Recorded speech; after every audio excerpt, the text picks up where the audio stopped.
వంటలకు ఇంతకంటే స్వచ్ఛమైన గానుగ నూనె మరెక్కడా దొరకదు. SRV naturals. ఆర్డర్స్ కై స్క్రీన్ పై నెంబర్ కి కాల్ చేయండి. ఈరోజు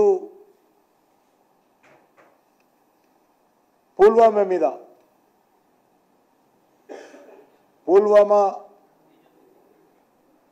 దాడులకు సంబంధించి భారత ప్రభుత్వం నిర్వహించినటువంటి సర్జికల్ స్ట్రైక్ కానీ ఎయిర్ స్ట్రైక్ కానీ రేవంత్ రెడ్డి గారు కూడా వాస్తవాలు అడిగే స్థాయికి వచ్చాడు. భద్రతా దళాల మీద కాంగ్రెస్ పార్టీకి ఏ రోజు కూడా నమ్మకం లేదు. ఎప్పుడైనా మన సెక్యూరిటీ ఫోర్సెస్ పైన నమ్మకం పెట్టకుండా వాళ్ళ యొక్క శక్తి పైన విశ్వాసం లేకుండా వాళ్ళ ఆత్మస్థైర్యం దెబ్బతినే విధంగా కాంగ్రెస్ పార్టీకి అనేక సార్లు మాట్లాడారు. మన సెక్యూరిటీ ఫోర్సెస్ను అవమానం చేసిన విషయాన్ని ఈ సందర్భంగా మనియేస్తున్నాను.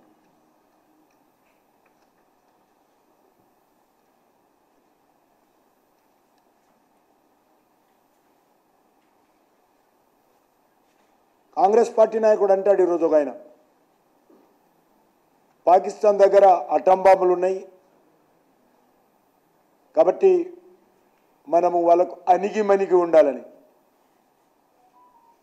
పాకిస్తాన్ యొక్క అటం బాంబులకు పాకిస్తాన్ యొక్క నాయకత్వానికి అణిగిమణిగి ఉండేటువంటి అలవాటు కాంగ్రెస్ పార్టీకి ఉన్నది. ఈరోజు ఢిల్లీలో ఉన్నది కాంగ్రెస్ పార్టీ ప్రభుత్వం కాదు, భారతీయ జనతా పార్టీ ప్రభుత్వం. 67 సంవత్సరాలు భరించాము పాకిస్తాన్ యొక్క దాడులను, దౌర్జన్యాలను, హత్యాకాండలను.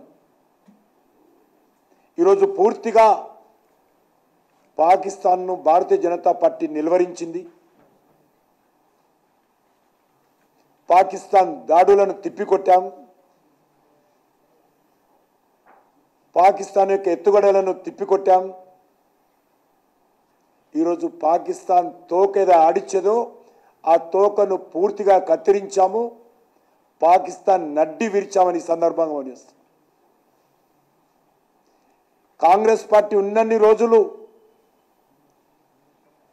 భారతదేశం మీద కాంగ్రెస్ పార్టీ అసమ్మత కారణంగా, చేతగానితనం కారణంగా పాకిస్తాన్ యొక్క దౌర్జన్యాలకు అడ్డుకట్ట వేయలేకపోయాము.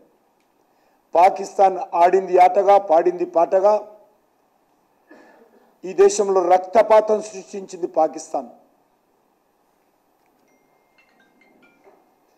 పాకిస్తాన్ చంపేవాళ్ళు, భారతీయులు చచ్చేవాళ్ళనే విధంగా ప్రజల కర్మ మీద వదిలేసింది కాంగ్రెస్ పార్టీ.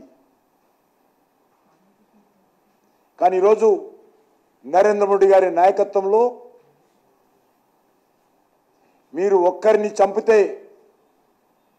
మీరు ఒక్కసారి మా మీద ఫైరింగ్ చేస్తే మేము 100 సార్లు మీ మీద ఫైరింగ్ చేస్తామని పాకిస్తాన్కి జవాబు చెప్పాము.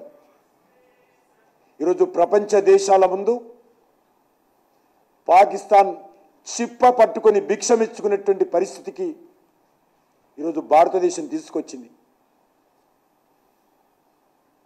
ఆ రకంగా పాకిస్తాన్ దౌర్జన్యాలకు భయపడినటువంటి కాంగ్రెస్ పార్టీ ఈరోజు భారతీయ జనతా పార్టీకి కథలు చెప్పాల్సిన అవసరం లేదు.